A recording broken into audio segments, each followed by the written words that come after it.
Welcome to the Information Security Forum videocast.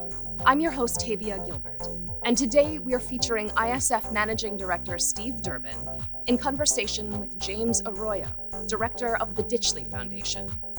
In this conversation, Steve and James discuss growing geo-strategic tensions, recognizing reputation as one of the organization's crown jewels, and more. James, great to see you. Thanks very much for stopping by. Thanks, Steve. Great to be here. Tell us a little bit about your work. You're the Ditchley Foundation. So I've been at Ditchley for about 3 years. Ditchley was set up to support the transatlantic relationship and, to use the old term, the West, right, in the aftermath of the Second World War and at the height of the Cold War. And what I think of us as doing now is to help renew, help revive, in some cases, democracy in its broadest sense. Not in a kind of nostalgic way, not in an aggressive way, but how do we take on into the future the things we care about the way our systems run, and how do we fix the things that don't work well. Mm-hmm. And I think the answers to that lie in a combination of government, technology, and finance and business. How do you bring those levers together, and crucially, those people together? Because we think everything is done in the end through people. No, I'd agree with that, certainly, the people piece. And I think what's very interesting is that we all too often forget about that. So, we get very excited, don't we, about technology. We get very excited about regulation, about the way in which governments interact. And we sometimes lose sight of the people piece. So how do you bring that to the forefront?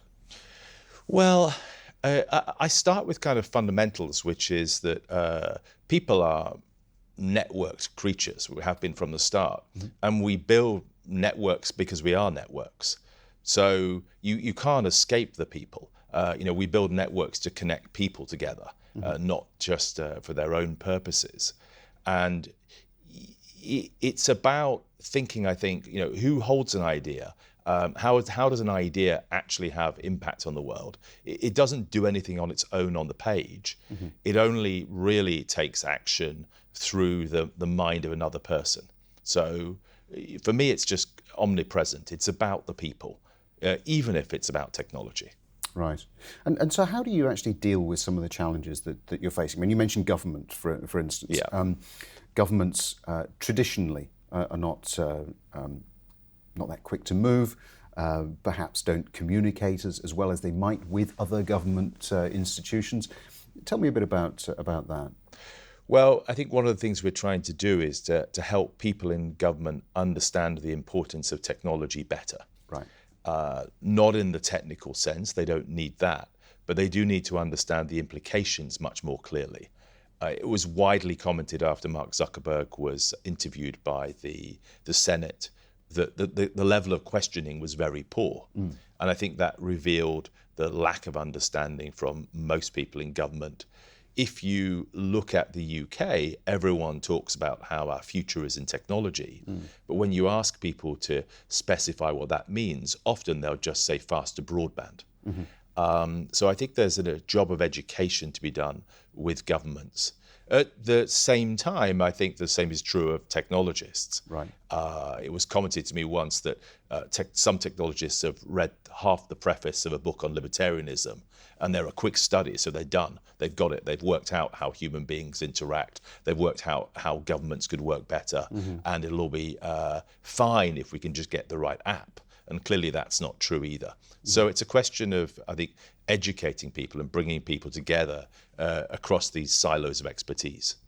And that element of education is, I would agree, is hugely important. Probably from a security standpoint, absolutely fundamental, because the way in which we tend to communicate increasingly is digitally, rightly or wrongly.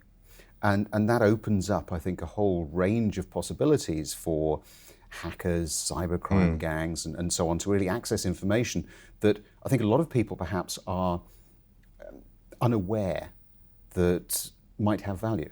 And so for me, when we talk about education, there is a huge amount of work that needs to go into really helping people understand the value of the information that they are willingly sharing. Yes. How we do that, of course, is a different matter. And I think that it does have implications right the way from the individual through to government. Are those the sorts of conversations that you have at Ditchley? We are having those conversations.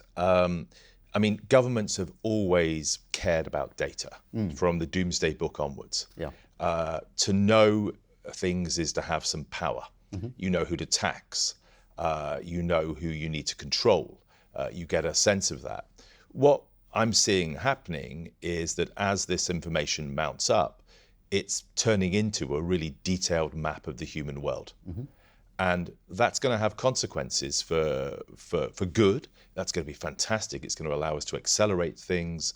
We're going to be able to personalize education and move people forward more quickly.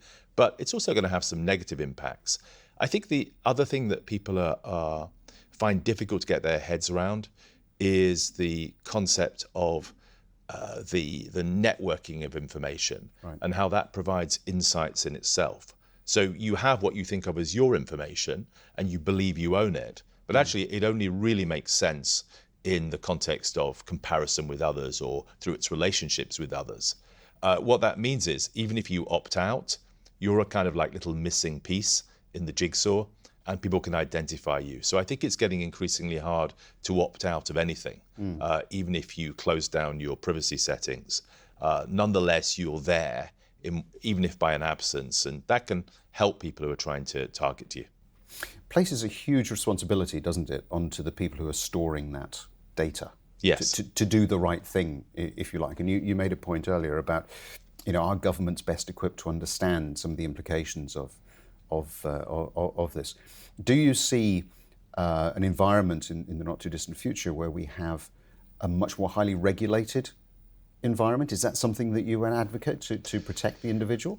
I think we have to be careful about over-regulation. Right. I think that could kill innovation, as people claim. So I think we have to be thoughtful about regulation. I think education and self-regulation are really important, trying to think through the consequences of what we're doing with data and realizing that it could have negative as well as positive impacts is essential. So I don't want to reach directly for regulation, but I think regulation is coming whether we like it or not. And the challenge is going to be making sure that it's the right regulation and not too heavy. I think one of the other challenges that I see is the difference in the way in which regulation can be imposed or the need for regulation as it's perceived by governments in different parts of the world. Yeah. So you mentioned the UK, for instance. I think the UK is a relatively liberal environment, if I can put it that way. Some other parts of the world, perhaps not so much. How do we ensure that we can have a level playing field, if you like, across all of those different geographies? Because at the individual level, once we produce data and we put it up into the cloud or wherever we happen to store it, it's universally available.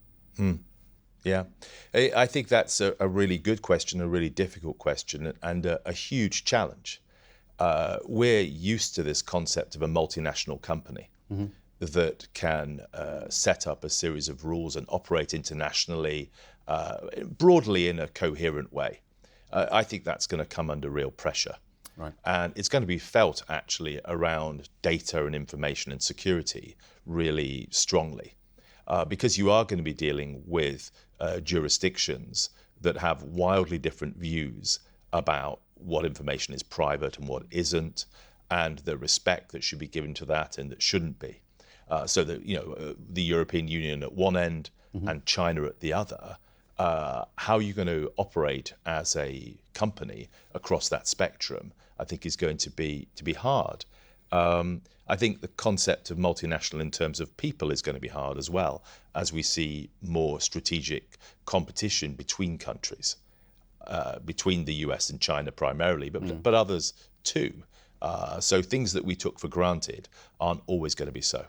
Right. And do you have any tips, any advice for security professionals who might be, listening to this and thinking, okay, well, I'm the Chief Information Security Officer of a multinational organization. Regulation is an issue for me. I do have operations in different parts of the world. Any advice for those sorts of individuals about how they can deal with this particular challenge? So I think risks are going to multiply. Right. I mean, we can all list them, and your members will know lots of them. Internet of Things, obviously, the human factor, as I'm going to focus on, the lack of clarity about AI and training sets, as I was just hearing about at one of the talks here. Risks are multiplying all over the place. Just geostrategic tensions are going to grow. It's going to be really hard. A complex world is going to get more complex, and people who are responsible for security are still going to be in charge of that. What to do? I think the crucial thing is to have real clarity about what it is essential to protect. If you try and protect everything, you cannot possibly be agile and competitive. Right. You'll become slowed down. You will get out-competed. So you've got to, as a security professional, you really need to understand the core of what your organization stands for. And I mean that not just in terms of protecting the money as a company, for example, but what's the core value? What's the absolute defining thing about us as an organization? What does our reputation really stand on? That's what you're going to have to protect. And you're only going to be able to protect that because there's going to be lots of threats elsewhere. Yes, I think that's a really good point. I mean, we talk at the ISF a lot about protecting the crown jewels. Yeah. And I think for a lot of organizations that is automatically translated into critical asset management. But you raise reputation as being, one of the fundamental values of an organization. That's exceptionally difficult to protect, isn't it? But reputation is everything. If you lose some money, then that's bad. It's worse if you lose personal data, people's personal data, and then they're subject to cyber attacks. That's really bad. But you can make restitution for that. Right. If you lose your reputation, you've lost everything. So what is it that you really stand for? That's what you need to organize your systems around, in my view. And I think that would be increasingly the case as the world gets more complex and you have to make hard choices. And this complexity, of course, is not helped by the fact that we have extended supply chains.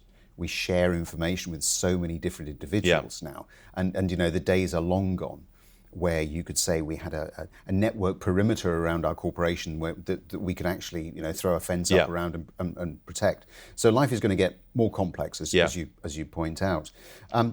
Any advice that you can give to boards of organisations who perhaps a board member's listening to this and he thinks, well, I wonder how we could sort of move into that space. How could we protect our reputation better?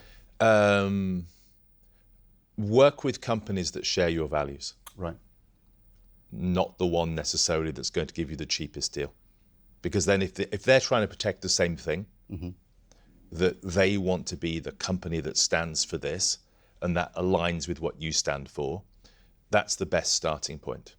Try and choose people who share your values, because then your protections will align. That's an interesting way of looking at it, isn't it? Because now what you're saying is that you don't necessarily go with the lowest bidder, if you like. You have to take a much more holistic view on value, and you have to be working with people that are like-minded, that are going to be able to assure you that they're doing the right thing within the different contexts that you've just mentioned. And I think for a lot of people, certainly multinationals, certainly in certain parts of the world, that's a very difficult thing to do because it is all about the bottom line. It is, but the bottom line is going to be affected ultimately by the core of the company. So I'm not suggesting that you always have to do that, but if you have as this kind of guiding point, what is it we really need to protect? When it comes down to that, you really need to be aligned with other organizations that will take as much care as you do about that. If they're really worried about something else, they will not be looking at the things that threaten you. They'll be facing in another direction. So I think people are going to have to be discerning about this and decide when it's more important to to look to the core of the company and choose that as a basis. We're about to see this played out with the UK, and I don't know which way it's going to go. Mm-hmm. So you're alluding there to technology effectively being used almost as a political football. Well, I think technology has become political. Right. I don't think they're mistaken. I think technology is now at the core of politics, and it always has been. It's just taken a little while for digital technology to mature to the point where it is. Mm-hmm. Post First World War, Second World War, nuclear weapons, which is a technology, became the center of politics for a generation. Mm-hmm. It's taken some growth and some development, but now we're seeing digital technology. And I think particularly AI come right into center focus for the interests of states. And are governments well enough equipped to make those sorts of decisions? Because you made the point earlier with the Zuckerberg hearings, for instance, that clearly some of the people involved are not up to speed. So where does that leave us? Well, I think governments are at different points on this. If you look at a certain authoritarian country with a large population in the East, they seem pretty clear on this. Now, there may be downsides to their approach, downsides in terms of the pace of innovation, downsides in terms of growing their economy, but it's going to have some upsides in terms of government access to data, government access to AI. And whether we like it or not, we are going to see these things weaponized and folded into government systems. So I think the Chinese have a very clear policy about achieving supremacy, or at least a peer-to-peer relationship with the US on aspects of technology. I think as I look at the US and the West, we're still working it through. There's a tension between our commitment to open innovation and open markets, which I personally strongly believe in, and state access to these technologies. And that's going to take some time. But I think in the end, it's going to be too important for us to step back.